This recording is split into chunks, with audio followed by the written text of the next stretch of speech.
నమస్తే, welcome to 1 TV news. ముందుగా bulletin లో హెడ్లైన్స్ చూద్దాం.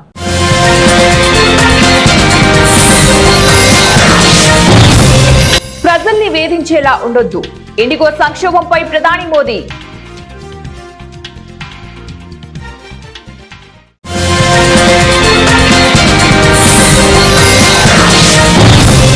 ప్రపంచమంతా హైదరాబాద్ వైపు చూసేలా సహకరిస్తాం, మెగాస్టార్.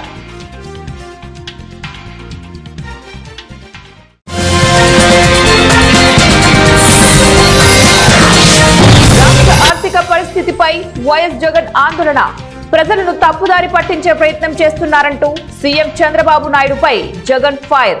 ఆంధ్రప్రదేశ్ ఆర్థిక పరిస్థితిపై మాజీ ముఖ్యమంత్రి వైఎస్ జగన్మోహన్ రెడ్డి తీవ్ర ఆందోళన వ్యక్తం చేశారు. ప్రభుత్వ వర్గాలు రాష్ట్రం ఆర్థికంగా అభివృద్ధి చెందుతోందంటూ చేస్తున్న ప్రకటనలు వాస్తవానికి దూరమవుతాయని విమర్శించారు. తప్పుడు లెక్కలను చూపించి ప్రజలను తప్పుదారి పట్టించే ప్రయత్నం చేస్తున్నారంటూ సీఎం చంద్రబాబు నాయుడుపై జగన్ ఫైర్ అయ్యారు. జనం మోసపోవద్దన్న ఉద్దేశంతో అసలు లెక్కలను ప్రజల ముందుంచాల్సిన అవసరం ఉందని చెప్పారు.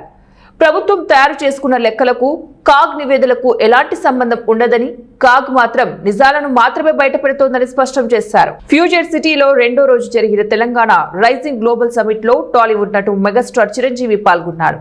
తనపై గౌరవంతో రాష్ట్ర ముఖ్యమంత్రి రేవంత్ రెడ్డి ఈ కార్యక్రమానికి ఆహ్వానించారని ఈ సందర్భంగా మెగాస్టార్ గుర్తు చేశారు.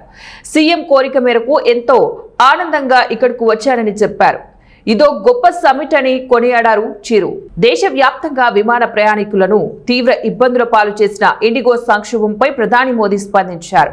విమానాల నిర్వహణ లోపాలతో ప్రయాణికులకు ఎలాంటి సమస్యలు తలెత్తవద్దని స్పష్టం చేశారు.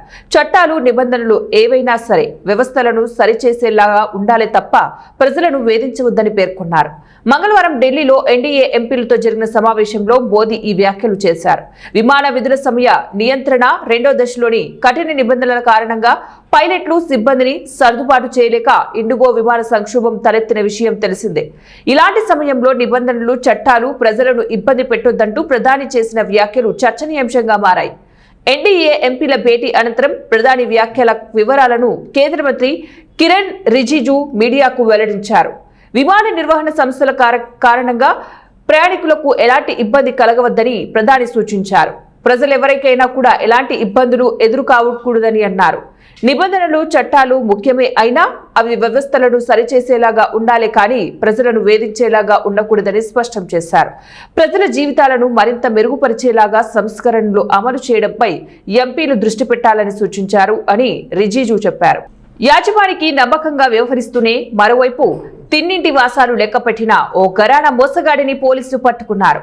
రంగారెడ్డి జిల్లా షాద్నగర్ పోలీస్ స్టేషన్ లో స్థానిక ఏసీపీ ఎస్ లక్ష్మీనారాయణ ఏర్పాటు చేసిన సమావేశంలో మీడియాకు కేసుకు సంబంధించిన విషయాలను వెల్లడించారు. ఫరూక్ నగర్ మండలం ఎలికట్ట శివారులో గల దుర్గా స్టీల్ కంపెనీలో యాజమాని రాజ్ కుమార్ కంపెనీకి సంబంధించినటువంటి 7.5 లక్షల రూపాయలను ఈ నెల 3వ తారీఖున కంపెనీ మేనేజర్ కమల్ కిషోర్ కు ఇచ్చాడు. అదే రోజు 7.5 లక్షల రూపాయలు అతని చేతికిచ్చి టేబుల్ డెస్క్ లో సెంట్రల్ లాక్ చేయించి వెళ్లాడు.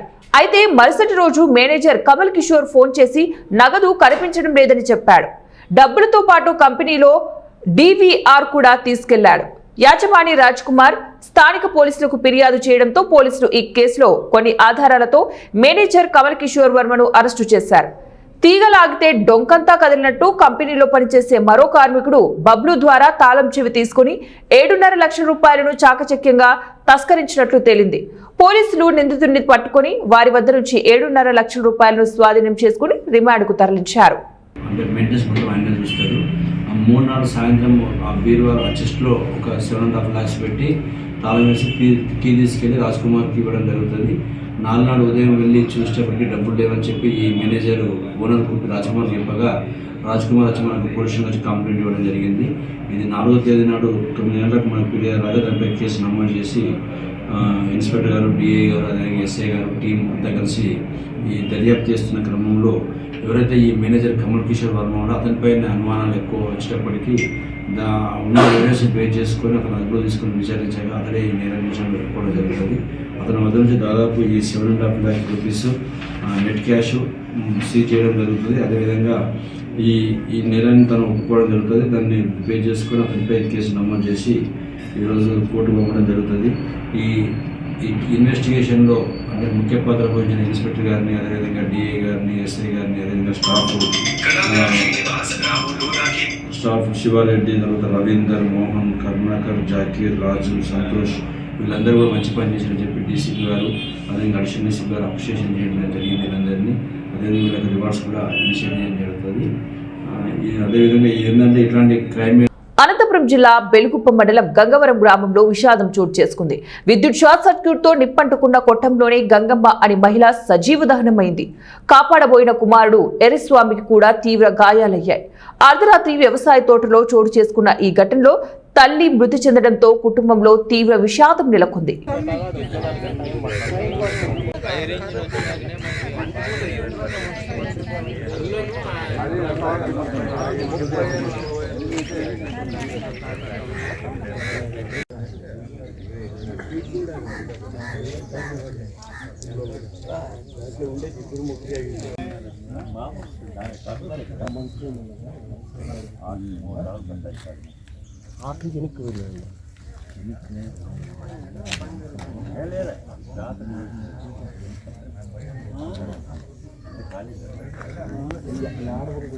నాగర్ కర్నూలు జిల్లా కల్వకుర్తి నియోజకవర్గం వెల్దండ మండలంలో విద్యుత్ శాఖ అసిస్టెంట్ ఇంజనీర్ ఏసీబీ వలలో చిక్కాడు. వెల్దండ మండలం చెక్కండపల్లి శివారులో నూతనంగా నిర్మించుకున్న ఇంటికి విద్యుత్ మీటర్ కోసం వెల్దండ మండలం విద్యుత్ ఇన్ఛార్జి ఏఈ వెంకటేశ్వర్లను సంప్రదించగా 20,000 రూపాయలు డిమాండ్ చేశారు. ఊరికి దూరంగా ఇల్లు నిర్మించుకున్నందున ట్రాన్స్ఫార్మర్ కోసం అప్పటికే 60,000 రూపాయలు డీడీని చెల్లించిన సదరు వ్యక్తి 15,000కు బేరమాడుకుని మీటర్ కోసం లంచం ఇవ్వడానికి ఇష్టం లేక ఈ నెల 4వ తారీఖున ఏసీబీ అధికారులను ఆశ్రయించాడు. దాంతో ఏసీబీ అధికారులు కేసు నమోదు చేసుకుని ఆ వ్యక్తితో కలిసి వలపన్ని ఫిర్యాదుదారుడి ఇంట్లోనే ఏఈ వెంకటేశ్వర్లు 15,000 రూపాయలు లంచం తీసుకుంటూ ఉండగా ఏసీబీ అధికారులు రెడ్ హ్యాండెడ్ గా పట్టుకున్నారు. అదే సమయంలో ఏఈ కార్యాలయం జడ్చర్లలోని తన నివాసంలో సోదాలు నిర్వహిస్తున్నామని కేసు నమోదు చేసుకుని నాంపల్లి కోర్టులో హాజరుపరిచినట్లు ఏసీబీ డీఎస్పీ రామచంద్ర తెలిపారు. ఆ పని వర్క్ అంతా చేపించిన తర్వాత మీటర్ బిగించడానికి 20,000 డిమాండ్ చేశాడు. ఆ డిమాండ్ చేశాడు ఏఈ గారు అని వచ్చి మాకు కంప్లైంట్ ఇచ్చారు. ఆ కంప్లైంట్ మేము తీసుకొని ఆ ఏఈ గారి యాంటీసిడెంట్స్ అన్నీ వెరిఫై చేసి అది చేస్తే ఆయన డిమాండ్ చేసింది కరెక్ట్ అని మాకు ఎవిడెన్స్ దొరికింది. తర్వాత ఈరోజు ట్రాప్లో భాగంగా కంప్లైంట్ ఎవరైతే ఉన్నారో అతను ఆయనతోటి 20,000 డిమాండ్ చేస్తే అంతా ఇచ్చుకోలేను అని చెప్పి 15,000కు మాట్లాడుకొని ఈరోజు ఎవరైతే కంప్లైంట్ ఆయన ఇల్లు దగ్గర ఉన్నాడో ఏఈ గారు ఇన్ఛార్జ్ ఏఈ గారు వెంకటేశ్వర్లు ఆ ఇంటి దగ్గరకు వచ్చి ఇంట్లో డప్పుకోవడం జరిగింది. మేము అక్కడే ఉండి తీసుకుంటుండగా రెడ్ హ్యాండెడ్గా పట్టుకోవడము. పట్టుకోవాలి ఆఫీస్ ఈ ఆఫీస్ ఇక్కడ సబ్ స్టేషన్ తీసుకు ఇక్కడ రికార్డ్స్ అన్ని వెరిఫై చేస్తున్నాము. అదేవిధంగా ఇతని ఇల్లు జడ్చర్లలో ఉంది. ఆ జడ్చర్ల పైన కూడా వేరే టీం పెట్టి సోదాలు కొనసాగిస్తున్నాము.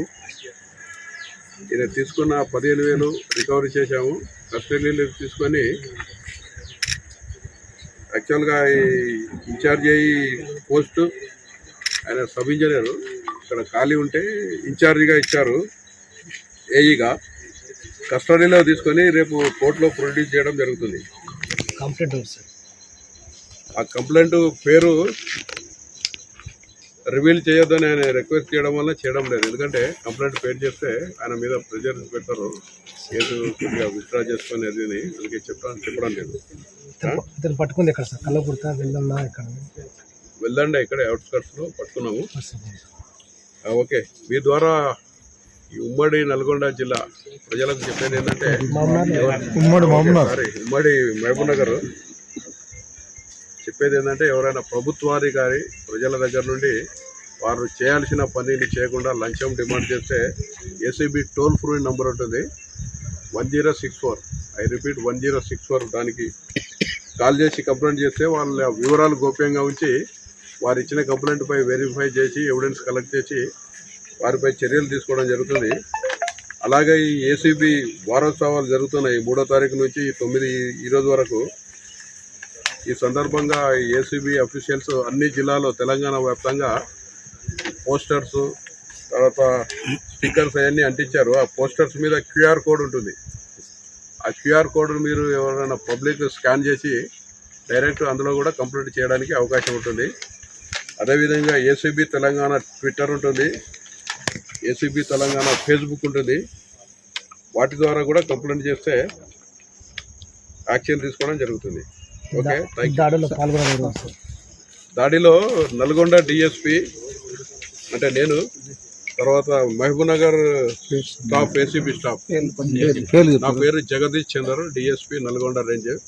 నేను ఎందుకు వచ్చానంటే బాలకృష్ణ గారు ఎలక్షన్ డ్యూటీలో ఉన్నారు. చిత్తూరు జిల్లా కేంద్రమైన చిత్తూరులో ఎట్టకేలకు జిల్లా ఔషధ నియంత్రణ అధికారి వారి కార్యాలయం ప్రారంభమైంది. చిత్తూరు జిల్లాకు సంబంధించి ఔషధ నియంత్రణ అధికారి కార్యాలయం తిరుపతిలో ఉండేది. తిరుపతి మరో జిల్లాగా మారడంతో ఇప్పుడు చిత్తూరు ప్రభుత్వ హాస్పిటల్ ప్రాంగణంలో జిల్లా ఔషధ నియంత్రణ అధికారి వారి కార్యాలయం ఏర్పాటు చేశారు. ఈ కార్యాలయాన్ని చిత్తూరు ఎమ్మెల్యే గురజాల జగన్మోహన్ మంగళవారం నాడు ప్రారంభించారు. ఈ కార్యక్రమంలో corporation mayor Amuda, deputy mayor Rajasekhar Reddy, Chuda chairman Katari Hemalatha, BJP నేత అట్లూరి శ్రీనివాస్, జిల్లా ఔషధ నియంత్రణ అధికారులు గీత తదితరులు పాల్గొన్నారు. సంబంధించి అనేక విషయాలు చర్చించడం జరిగింది. అలాగే ప్రథమ సమస్య ఈ bike parking, car parking, cycle parking పైన టోల్ వసూలు చేస్తున్నారు అని చెప్పి ఒక కంప్లైంట్ రైజ్ అవ్వడం జరిగింది. దాన్ని విచారిస్తే ప్రభుత్వం టెండర్ కింద ప్రభుత్వమే వసూలు చేస్తా ఉంది అనేది తెలిసిందంటే ఇట్ ఈస్ ఎ ప్రాసెస్. అయితే కలెక్టర్ గారు అనుకుంటే దీన్ని తీసేయవచ్చు అని చెప్పారు. ఖచ్చితంగా కలెక్టర్ గారికి ట్రై చేయడం జరిగింది. వారు పక్క నియోజకవర్గంలో ఎస్సీ హ్యాబిటేషన్ పైన ఒక వర్క్ పైన పోతున్నానని చెప్పారు కాబట్టి ఫోన్ అందుబాటులోకి రాలేదు. వచ్చిన తక్షణమే ఈ రోజు మాట్లాడి ఈ నెల ఆఖరి కల్లా ఈ ఏదైతే టోల్ వసూలు చేస్తున్నారో దాన్ని సంపూర్ణంగా తీసేయడం జరుగుతుంది. అలాగే ఇంకా వాటర్ సమస్యలు, కొంచెం లోపల హాస్పిటల్కి సంబంధించిన కొన్ని ఎమ్యూనిటీస్ పర్పస్ లో కొన్ని రీజన్స్, కంప్లైంట్స్ వచ్చాయి. ఖచ్చితంగా అపోలో సిబ్బందితో కానీ ఇక్కడ ఇన్ఛార్జ్ గా ఉన్న వారితో బాలరాజు అని మాట్లాడడం జరిగింది. ఖచ్చితంగా నేను కూడా వాళ్ళ యాజమాన్యం దృష్టికి తీసుకుపోయి మనకి ఇక్కడ ప్రజలకి ఏవైతే అవసరాలు ఉన్నాయో వాటన్నిటినీ తీరుస్తానని మాట ఇవ్వడం జరిగింది. ఖచ్చితంగా ఈ సందర్భంగా చిత్తూరు నియోజకవర్గ ప్రజలకు కూడా చెప్తున్నాను, ఖచ్చితంగా జీహెచ్ అనే దాన్ని గతంలో ఎలా ఉండిందో తెలియదు కానీ రాబోయే రోజుల్లో ఏవైతే ప్రజల సమస్యలు చెప్పారో వాటన్నిటినీ కూడా ఇక్కడ ఉండే విధంగా అడ్మినిస్ట్రేషన్ వారికి కావచ్చు, అపోలో యాజమాన్యానికి చెప్పి చేపిస్తామని తెలియజేసుకుంటున్నాం.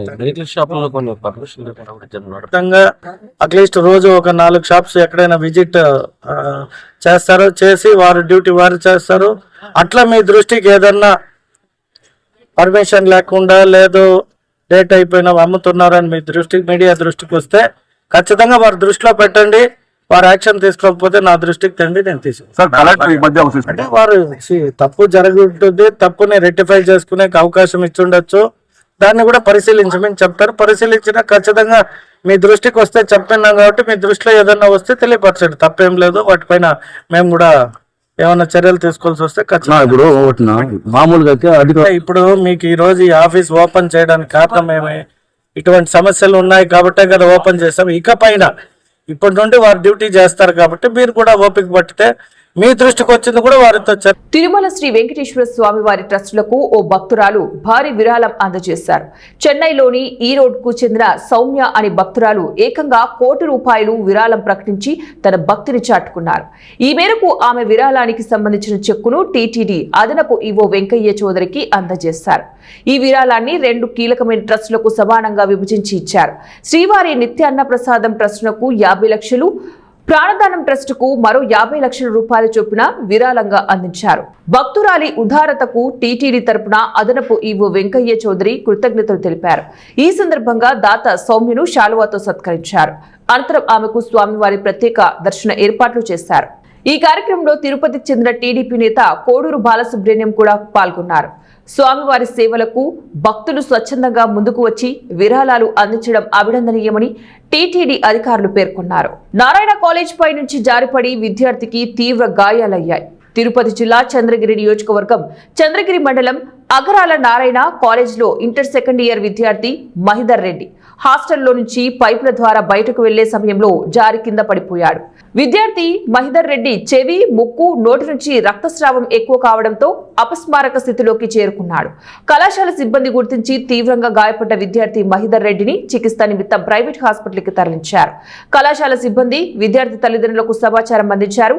ఈ ఘటనపై చంద్రగిరి పోలీసులు కేసు నమోదు చేసుకుని దర్యాప్తు చేస్తున్నారు. CAS ప్రమోషన్లలో యూనివర్సిటీకి సంబంధించిన అధ్యాపకులకు తీవ్ర అన్యాయం జరిగిందని మహిళా అధ్యాపకురాలు ఆవేదన వ్యక్తం చేశారు. తమకు జరిగిన అన్యాయాన్ని నిరసిస్తూ మహిళా అధ్యాపకులు ఉస్మానియా యూనివర్సిటీ కెమిస్ట్రీ విభాగం వద్ద కళ్లకు నల్లగంతలు కట్టుకుని నిరసన వ్యక్తం చేశారు. ఈ సందర్భంగా మహిళా అధ్యాపకులు మాట్లాడుతూ ముఖ్యమంత్రి రేవంత్ రెడ్డి యూనివర్సిటీకి రావడంపై స్వాగతం తెలుపుతున్నామన్నారు. ప్రమోషన్లలో తమకు జరిగిన అన్యాయాన్ని సీఎం దృష్టికి తీసుకుని వెళ్లాలనే ఉద్దేశంతో నిరసన వ్యక్తం చేశామని అన్నారు. గడిచిన 50 సంవత్సరాలలో ఏ అధ్యాపకుడిని కూడా ఈ విధంగా రిజెక్ట్ చేసిన దాఖలాలు లేవన్నారు. ఏకంగా 48 మందిని రిజెక్ట్ చేయడం అనేది దారుణమన్నారు. UGC నిబంధనలు ఏమాత్రం పాటించలేదన్నారు. అన్ని అర్హతలు ఉన్న అధ్యాపకులను రిజెక్ట్ చేయడం దారుణమని, రిజెక్ట్ చేసిన అధ్యాపకులలో అర్హత ఉన్న అధ్యాపకులకు ప్రమోషన్లు ఇవ్వాలని రాష్ట్ర ప్రభుత్వానికి ప్రజాప్రతినిధులకు విన్నవించామని తెలిపారు. యూనివర్సిటీ పర్యటన సందర్భంగా తమ సమస్యను పరిష్కరించే దిశగా ప్రయత్నించాలని ముఖ్యమంత్రి రేవంత్ రెడ్డికి విజ్ఞప్తి చేశారు. హార్టీ వెల్కమ్ చెప్తున్నాం. మాకెంతో సంతోషకరంగా ఉంది. తెలంగాణ సాధించుకున్న కలలు ఇప్పటికైనా నెరవేరబోతున్నాయని మాకెంతో ఆహ్లాదంగా ఉంది. కానీ టీచింగ్ ఫ్రాటర్నిటీలో కొంతమందికి రీసెంట్గా జరిగిన కెరియర్ అడ్వాన్స్మెంట్ స్కీమ్స్లో ప్రమోషన్స్ని దాదాపు 47 ఫ్యాకల్టీకి చాలా అన్యాయంగా రిజెక్ట్ చేశారు. 2010 రెగ్యులేషన్స్ కానీ 2018 రెగ్యులేషన్స్ మేము అన్ని రూల్స్ మీట్ అవుతున్నాము. మాకు API స్కోర్ అనేది ఒకటి ఉంటుంది. ఇది ఆటోమేటిక్గా వచ్చే ప్రమోషన్స్. ఏ యూనివర్సిటీస్లో కూడా ఇలాగ రిజెక్ట్ కాలేదు. ఎస్పెషలీ తెలంగాణలో యూనివర్సిటీస్లో ఇంప్లిమెంట్ చేయని రూల్స్ ఇక్కడ ఉస్మానియా యూనివర్సిటీలో రీసెంట్గా ఇక్కడ ఇంప్లిమెంట్ చేసి అన్యాయంగా మాకు జరిగిన దాన్ని మేము సీఎం దృష్టికి రిక్వెస్ట్ చేస్తున్నాము. Our humble request, sincere request. మా సంతోషాన్ని మీరు కొంచెము మా యొక్క రిక్వెస్ట్ని విని దీన్ని ఒక రివ్యూ చేసి మాకు రావాల్సిన ప్రమోషన్స్ని మీరు లుక్ ఇంటూ చేయాలని. కొంత నిరాదరణకి గురి అయింది. ఇప్పుడు గౌరవ ముఖ్యమంత్రి గారు మాకు వరాలు ఇస్తున్నందుకు ఆ వరాలు ఇచ్చిన ముఖ్యమంత్రి గారికి మేము మా అధ్యాపకుల తరపున వినతి తెలియజేయాలని అనుకుంటున్నాము. అది కూడా మీడియా ద్వారా. ఎందుకు అనగా మీకు మీ అందరికీ కూడా తెలిసిన విషయమే, ఒక 70 రోజుల నుంచి CAS ప్రమోషన్లో జరిగిన అన్యాయం గురించి జరిగిన అధ్యాపకులం అందరము కూడా గవర్నమెంట్లో ఉన్న ప్రతినిధులను కలుస్తూ మా అభ్యర్థనను తెలియజేస్తూనే ఉన్నాము. మా CAS ప్రమోషన్స్లో UGC రెగ్యులేషన్స్ 2010, 2018 రెగ్యులేషన్స్ పాటించకపోవడం వల్ల మాకు ప్రమోషన్ రాలేదు. కావున ముఖ్యమంత్రి గారు ఈ ఉస్మానియా యూనివర్సిటీని సందర్శిస్తున్న సందర్భంగా ఈ తెలంగాణ ఆడపడుచులు 18 మంది ఈ CAS ప్రమోషన్లో రిజెక్ట్ అయ్యారు.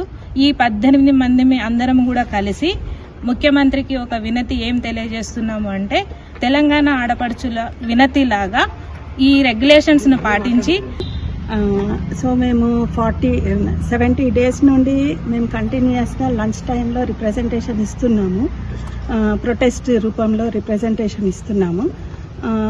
అండ్ గవర్నమెంట్లో కూడా అందరి ప్రతినిధులను మేము కలవటము, మా రిప్రజెంటేషన్ ఇవ్వటం అనేది జరుగుతుంది. మేమందరం కూడా రిజిస్ట్రార్ సార్కి ఇండివిజువల్గా మాకు ఇంకా ప్రమోషన్ రాలేదు, మా తోటి వాళ్ళందరికీ వచ్చింది అని రీజన్స్ కూడా అడగడం జరిగింది. దానికి దేనికి కూడా మాకు రెస్పాన్స్ రాలేదు అఫీషియల్స్ నుండి. సో రేపు సీఎం గారు వస్తున్నందుకు we are very very happy that after getting our Telangana, first time CM is proudly visiting our university.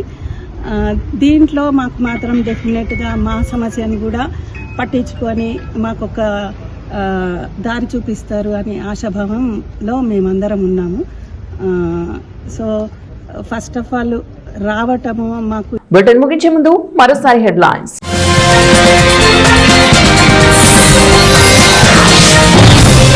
ప్రజల్ని వేధించేలా ఉండొద్దు, ఇండిగో సంక్షోభంపై ప్రధాని మోదీ.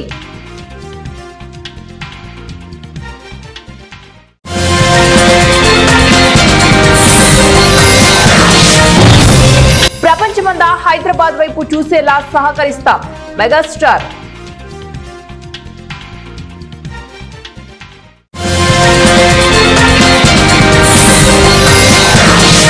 రాష్ట్ర ఆర్థిక పరిస్థితిపై వైఎస్ జగన్ ఆందోళన.